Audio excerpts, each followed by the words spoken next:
Mariaticas. Good afternoon, Mons Mariaticas, for the newspaper sport. I wanted to ask you, with so little time between one game and the next and with the thrashing in the debut, how do you manage things from your role as a leader? We like to talk about this, but we also talk about favoritism, so as to keep our feet on the ground and be able to face a game that is crucial to qualifying for the quarterfinals. Thank you. Yes. Good afternoon. Well, look, we managed it when the game against Portugal ended. I think it was a game in which the team played well, where we scored early and achieved the objective. A clean sheet. I think there were many positive things.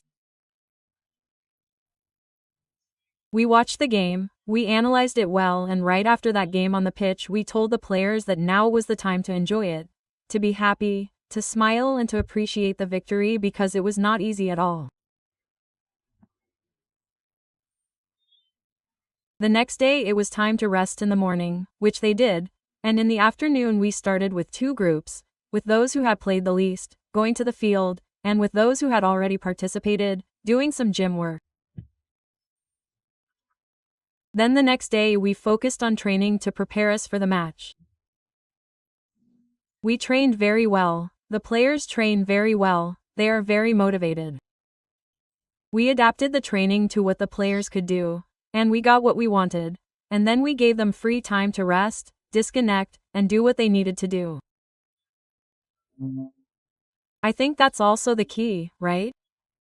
Connecting and disconnecting, and above all sending them the message that we've only won one match, that we have to keep our feet on the ground, be humble, and keep working, and it's really nice to work with these players. Hello, Mons Gutierrez from Radio Nacional. I wanted to ask you about Kata, how she is, whether she will be in time for tomorrow's match and a bit about her progress, because it seems that her amygdalitis is holding up a bit. Thank you. Good. Yes, Kata, it is true that we expected her progress to be faster. She started training and then we had to take a step back, and after that the truth is that now she is progressing adequately, she will be available, she will be in the squad, and then we will decide, right?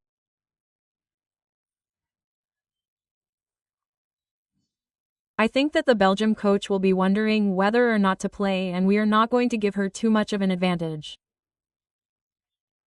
So she should continue thinking the same way I am thinking about whether we are going to play a few games, but the good thing is that she is progressing adequately and that what she has is not serious.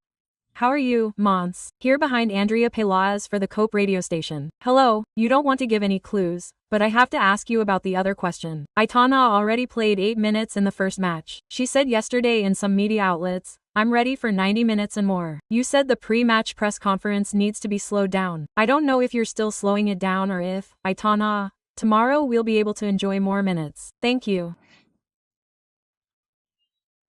Well, it's true that she has an incredible mental capacity. She's very focused on the Euro Cup, and it's a shame that she went through this, right?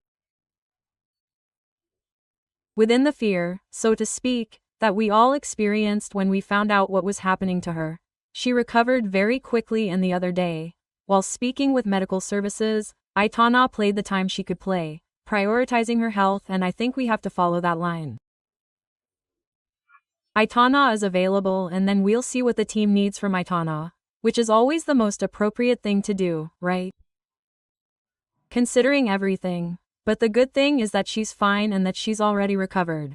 How are you, Mons? Sonia Luz de la Cadena. There are two very recent precedents with Belgium. One, well, both victories, one a bit tight, quite close, the other more recent with quite good form. Do you pay attention to those games, and what worries you the most about Belgium beyond Bullier's attacking power? Thank you. Yes, of course I pay attention to those games because it's the same coach, because it's the most recent thing we've had with that team, and although they have been different games, they have repeated the structure, haven't they?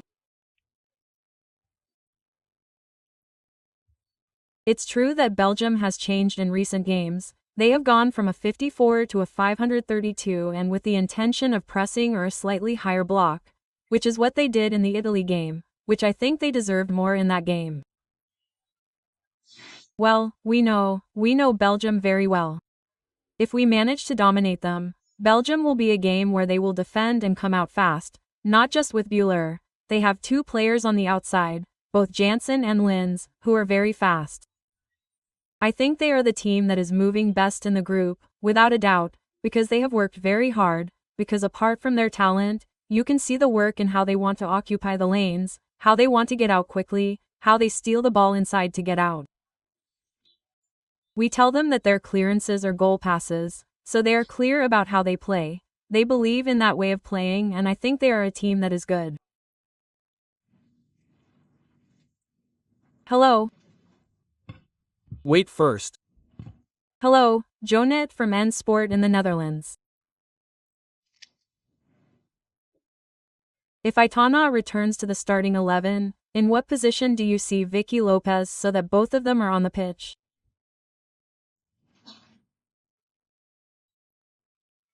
Well, I think Spain is lucky to have many very talented players with the ability to adapt to different positions. I think all the players can play together, regardless of which 11 we take out of the 23. Anyone who comes in can play with any of the 23, and that is a good thing. Our job as coaches, the technical staff, is to put them in place, to position them at the right time, to face what the opponent is proposing, right?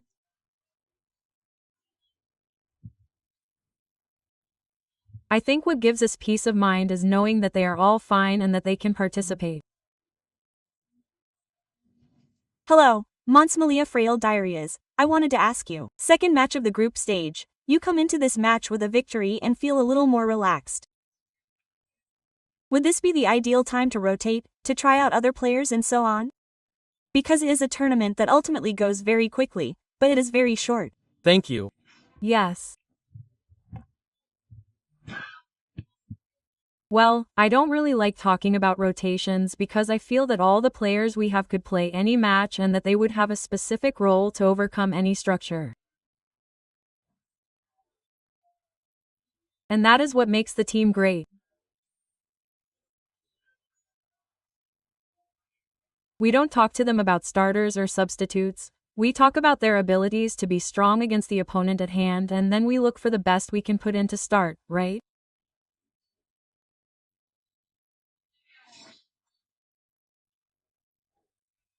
Also, of course, thanks to that versatility, to having so many players, it allows us, at certain times, taking into account the physical preparation part, to see if there is a player who needs a little more rest time within the plan. Well, that can be taken into account, right? I think that this is part of the team that we are, and that in the end we have very good coordination to manage everything. Hello, Mons. I read the newspaper Marca. I wanted to ask you, the coach and the player from Belgium have talked a lot about working on possession.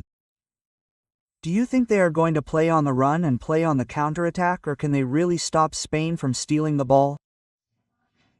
Yes, I apologize. I said that they were going to have possession. They worked much more on possession so that Spain would not have it so much. Do you think I am bluffing and they are going to go on the counterattack, or that they are really going to play the ball? Thanks for the information because I will write it down. Well, the truth is that Belgium is a team that if you press them, they have hit high up the pitch, but they have also tried to get the ball inside. Portugal, perhaps, look more for that long pass from the center-backs to Diana Silva, Jessica Silva, and Belgium, although they have players up front who run a lot, also try to get the ball inside, to make associations, and, well, they have players in the defensive line. For me, the one that stands out the most is that, and then, well, they have Simone. Came in as a veteran player in that team, but she has now been playing as a center-back for a while. But she has always been a wing player or an attacking player, right?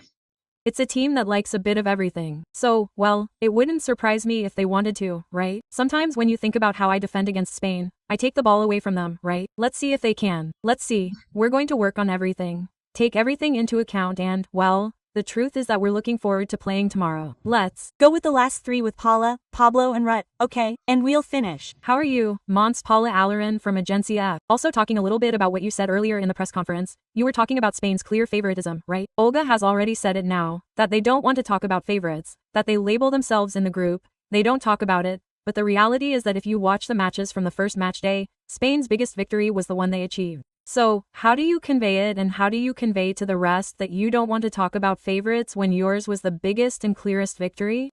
The other teams had a harder time in this first match of the Eurocup. Thank you. Well, you can understand that people say that Spain can be a very capable team. You can also understand this by watching the first match day, right?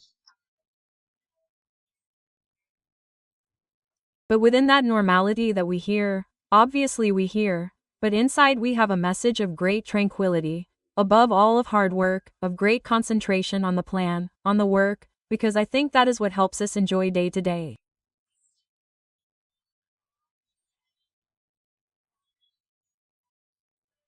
Well, if we think more about external messages that we do not control, that may be more or less true. If we think about having won without having played, without having worked, I think that this would not allow us to be competitive or to bring out all the talent that we can have. I do not think that it is easy to have achieved the first victory. Even if it was a blow, you may think that it is easy. It is not easy. That is why it was time to enjoy at that moment, and now we have been working for a day and a bit, right? These soccer players are 24-hour soccer players. You let them disconnect, but some still go to the gym to stretch, too. Well, I believe that we are forming a top-level professional team and we do not want anything to distract us, right? And these types of things that you can understand, we don't deal with. Hello, Mons, Pablo Parra here for Radio Marca. The audience figures for the broadcast on Television Española were recently made public, with tremendous records. I understand that you were very happy because just before the broadcast, Jenny Hermoso spoke once again about what it's like not to be here, about what she thinks a bit about this team. I would like to ask you, on the one hand, what you think of all the coverage and, on the other hand, if you've had time to see what Jenny said. Thank you. No, I haven't, honestly, I haven't had time to see it. Yes, they have informed me and, well, I don't have much to comment on the subject. Let's go, the last one with Rut. Hello, Mons Rut Villar, Catalonia Radio. I wanted to ask now about Vicky, who had a great game. Aitana is an amazing player. I don't know if that management is driving you crazy, you feel bad, because in the end you might end up joining, well, that's it, right? A player who had a great game, who is young, who understands that she has to play. How is that management done? And if you are concerned about the players and how they handle it. Well, let's see. In the end, I think that the coach, the technical staff thinks about what they need to compete in the match from the beginning. In other words, you think of a plan for 90 minutes, right? And there you evaluate the players because they could all play, and you have a cold professional side where you evaluate their abilities, their form, you evaluate everything and especially the rival you are going to face. So, well, that's when you decide, well, today I think it has to be these ones, right?